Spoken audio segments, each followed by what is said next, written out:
and small stream flooding caused by excessive rainfall is expected. Where? A portion of southeast Texas, including the following counties: Brazoria and Galveston. When? Until 5:45 p.m. Central Daylight Time.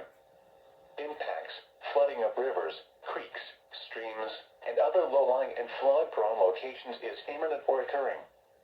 Additional details: at 4:17 p.m. Central Daylight Time, Doppler radar and automated rain gauges indicated heavy rain due to thunderstorms. Flooding is ongoing or expected to begin shortly in the warned area. Between 2 and 3.5 inches of rain have fallen. Additional rainfall amounts up to 1 inch are possible in the warned area. Some locations that will experience flooding include Southeastern Pearland, League City, Texas City, Friendswood, Alvin, Dickinson, La Marque, Santa Fe, Webster, Hitchcock, Southern Magville, Iowa Colony, Hillcrest, Liverpool, and Chocolate Vale. Turn around. Don't drown when encountering flooded roads. Most flood deaths occur in vehicles.